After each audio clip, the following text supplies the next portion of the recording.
Continuamos en Impacto Positivo con un nuevo invitado. Tenemos a Gabriel Zifferman para hablar de teocoaching. Él es teólogo y coaching y vamos a hablar de esta terapia que tiene una técnica desarrollada por él mezclando estos dos temas. Gabriel, bienvenido a Impacto Positivo. Muchas gracias por estar acá con nosotros. Muchas gracias por la invitación.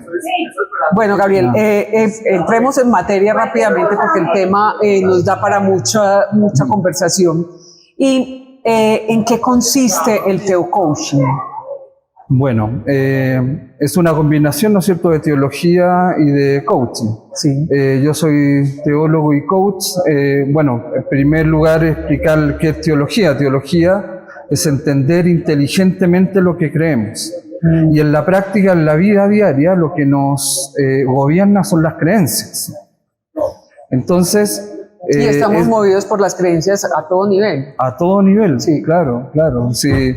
De hecho, el mismo discurso político, ¿no es cierto?, actualmente se basa mucho en la asesoría de, al menos en otros países, de teólogos, filósofos, antropólogos, justamente porque un gobierno realmente tiene que preocuparse de las creencias con las cuales gobierna. Ajá. Y de las creencias de su pueblo que gobierna. Entonces, bueno, eso es muy importante. Y el coaching, que es el arte de preguntar, ¿no es cierto? Y el coaching es hacer parir la verdad del otro. En base a preguntas, por ejemplo, nosotros los coaches nos preguntamos ¿por qué? Por ejemplo, si alguien llega atrasado, uno no dice ¿por qué llegaste atrasado? Uno le dice ¿qué te hizo llegar atrasado? No, ese es el arte de preguntar, que no se pregunta directamente, sino... Claro, porque el por qué te pone a la defensiva, ¿no es cierto? Puede que a lo mejor la persona mienta, mientras que el qué, sacando el por, te hace que el otro describa su situación y por lo tanto hacer parir la verdad en ese momento. Y también el coaching desmonta creencias, y a veces las creencias religiosas son creencias limitantes. Entonces, en ese sentido, en la terapia también uno considera lo que le gusta al ser humano, qué persigue el ser humano, qué desea el ser humano en lo básico: ser aceptado y ser protegido. Entonces, ser aceptado incondicionalmente, según nuestra fe, es solamente por Dios, porque cada uno tiene una vida pública, privada y secreta. Entonces, esa vida secreta a veces uno evidentemente no la comparte, no la publica en redes, ¿no es cierto? Entonces la tiene que conversar con alguien, sí, y que te acepte con eso incondicionalmente. Y cuando uno tiene fe, esa fe te debe llevar a esa relación con Dios. Entonces, en definitiva, el teocoaching conduce a la persona a una relación con Dios desde su vida secreta, para también solucionar problemas de su vida, para que resignifique su vida y para que mantenga el sentido de su vida, porque a veces uno puede tener un sentido de la vida, pero no se mantiene. No se mantiene, o a veces cree tener un sentido de la vida y resulta que ese no es. Claro, puede ser, y generalmente se confunde con creencia. Exactamente. Pero en el fondo nosotros, aunque tengamos fe, nosotros no sabemos dónde vamos. No sabemos cómo es dónde vamos después de muerto. ¿Qué pasa? Nadie ha vuelto del otro lado. Lo que sí podemos asegurar desde la fe es saber con quién vamos. En este caso, con Jesús, para los que somos cristianos. Sí. Todo depende también de las creencias religiosas que tenga cada persona. Claro, que a veces también, por ejemplo, en todas las religiones hay amor, pero el amor no es una religión. Es parte de la religión, es parte más de la cultura, de la mentalidad, de las creencias, del folclore. Sí. Bueno, Gabriel, esta terapia, ese teocoaching, ¿está dirigido a quién? Bueno, a toda persona. Yo he atendido por lo menos jóvenes, niños, tan niños no. He atendido parejas, personas de todo tipo, pero yo no la recomendaría, digamos, para personas que tienen ya un problema más clínico, más psiquiátrico. Ahí no, pues a mí me toca ahí derivarlo. pero yo atiendo más que nada a esas personas que tienen un sentido en la vida, que han sido dañados, han sido traumados, por ejemplo, personas separadas. Por ejemplo, en las parejas yo he notado dos cosas que creo que es importante y le haría bien a lo mejor a nuestros televidentes, que por ejemplo el hombre, nosotros siempre expresamos nuestra emoción con ira. La ira nos está permitida, Sí. no es cuestionada. Ay, pero si hombre, un bruto, no sé, Sí, un brusco. Pero fíjate que la ira esconde esa emoción, esa reacción, está escondiendo una tristeza en nosotros, una frustración, una soledad. Fíjate, entonces, también en esta terapia de pareja que yo hago, le hago entender a ella que él se va a preocupar más por el objetivo y ella por el proceso. Ajá. Y por lo tanto ambos se necesitan. Y otra cosa que yo creo que es un error que cometemos todos, y ahí también entra la teología, porque Dios no comete ese error, que nosotros que cuando amamos a alguien creemos que nuestro amor desplaza y reemplaza la libertad del otro. Y Dios me ama sin desplazar ni reemplazar mi libertad. Eso Porque hace parte, perdón Gabriel, de esa máxima o algo, pues por lo menos cristiano, uno se crió con eso, que uno se casa hasta que la muerte lo separe. Entonces eso pues también debe, al momento de una relación tóxica, mala, con miles de problemas, uno diciendo yo me casé para toda la vida. Claro. Yo no puedo faltar a ese precepto religioso, Sí. pues cristiano. Yo los invito a ver, por ejemplo, las entrevistas de los 10 años que lleva el Papa Francisco, y él en una de esas entrevistas menciona que hasta Benedicto, el Papa Benedicto, daba pie, digamos, cómo hacer pensar que la Iglesia bendice el amor de la pareja. Sí. No la violencia en la pareja. Exactamente. ¿Ah? Sí. Entonces eso hay que tenerlo en cuenta. Por eso la Iglesia se ha abierto también a posibilidades de anular matrimonio. Y ya no es tan dificultoso como era antes, pues que antes era todo un proceso, Carísimo, además carísimo, pero muy traumático, porque pues se sacaban unos temas que no tenían pues por qué sacarse. Claro. Y ya es como un proceso de separación más normal, digamos. Esas son creencias que hay que desmontar, te digan las personas para que avancen. Y eso se hace con la teocoaching. Claro, exacto, porque la persona tiene que quedar tranquila en su fe, no que va a pasar a ser hereje o pagano, sino que sigue siendo cristiano, pero hay fundamentos para ello. Bueno, Gabriel, vamos a ir a un corte y ya regresamos. Para empezar bien el día, impacto positivo. Continuamos en Impacto Positivo con Gabriel Zifferman y el tema del teocoaching. Gabriel, en el teocoaching podemos, pues digamos como por ese aspecto teológico, se puede encontrar muchos casos de abuso sexual por parte de sacerdotes.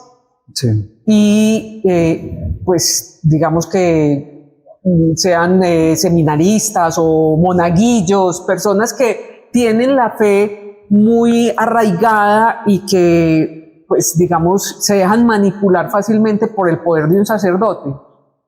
Claro, bueno, ahí me ha tocado atender algunos casos y bueno, lo primero que les dejo claro es lo mismo que dice el Papa Francisco respecto al clericalismo.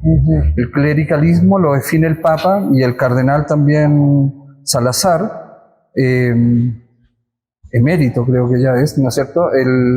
Lo define como perversión eclesial, ¿ya? Entonces, el clericalismo es como creer tener un poder sagrado, Ajá. ¿ya?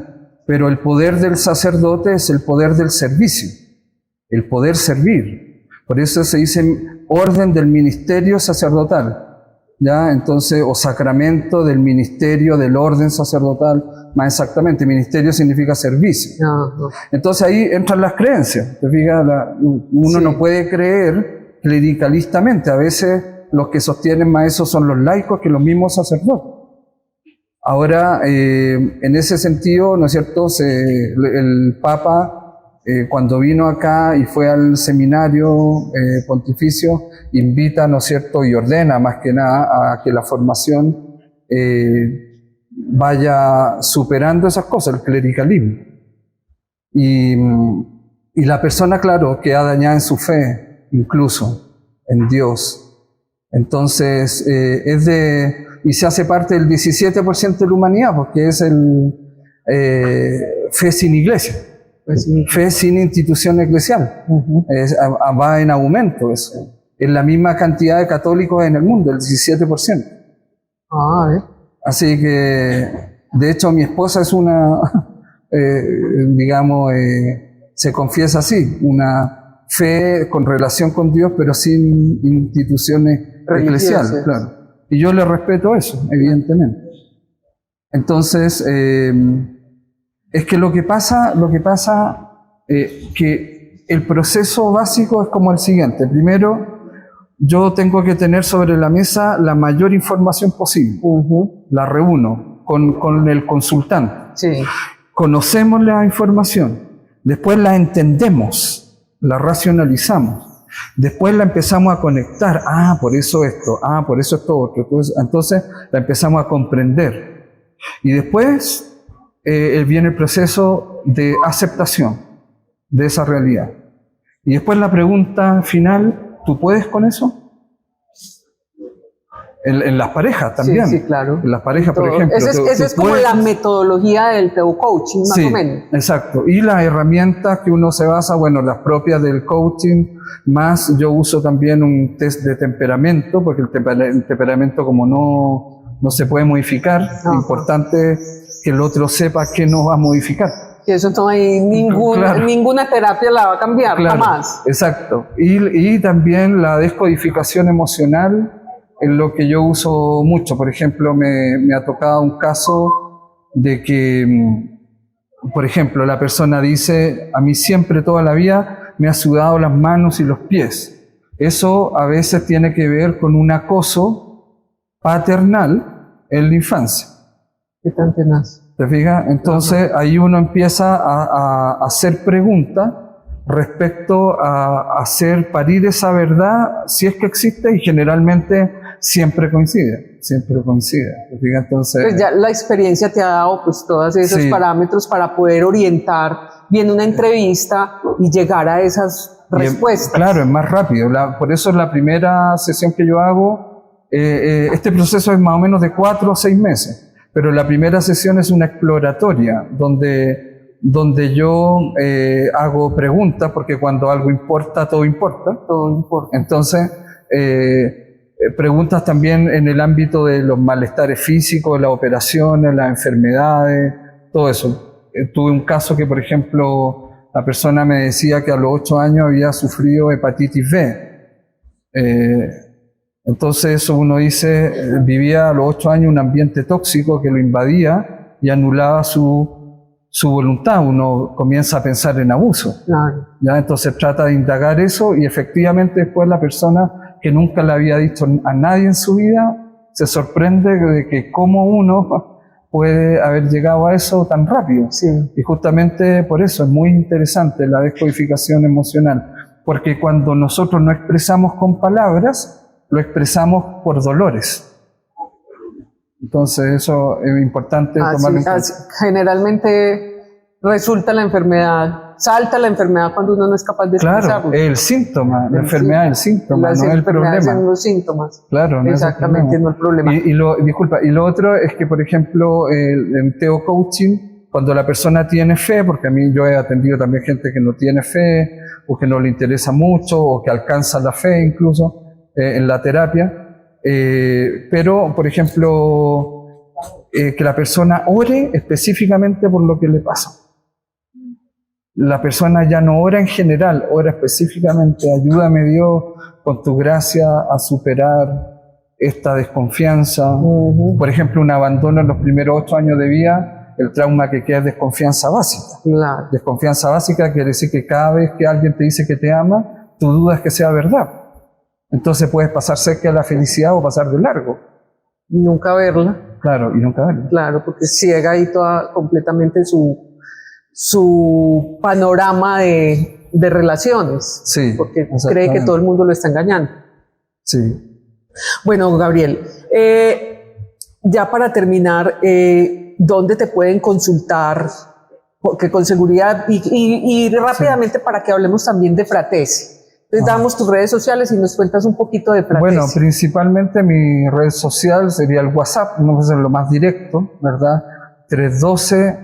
312-64-22-073. Así me lo sé en chileno.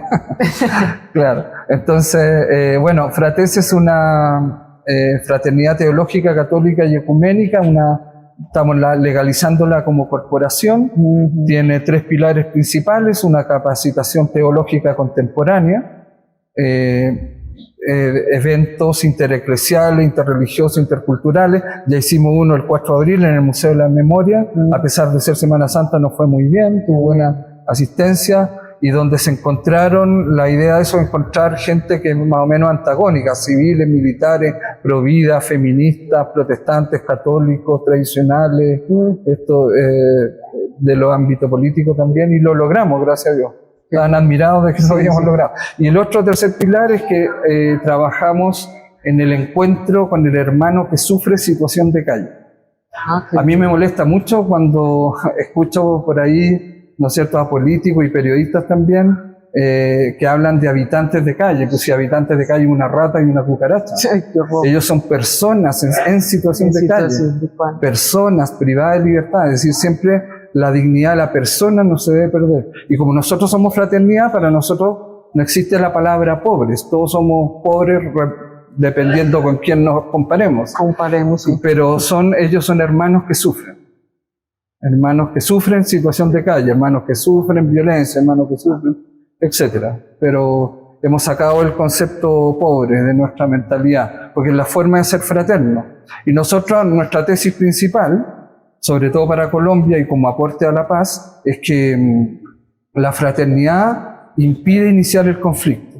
La paz no es la tranquilidad después del conflicto, sino el amor fraterno en la casa, en la sociedad, en el país, es lo que impide iniciar el conflicto. Y eso se ha dejado de lado. Se ha instalado la palabra paz hasta decir basta, ¿verdad? La reconciliación ahora un poco más, pero nosotros queremos aportar con esa creencia, puede ser, ¿no es cierto?, de ese concepto de fraternidad. Bueno, Gabriel, muchísimas gracias por tu tema, muy importante para todos. Muchas gracias por la invitación, espero estar en otra oportunidad. Con seguridad. Muchas gracias. Y continuamos con Sandra, ya regresamos para despedir el programa.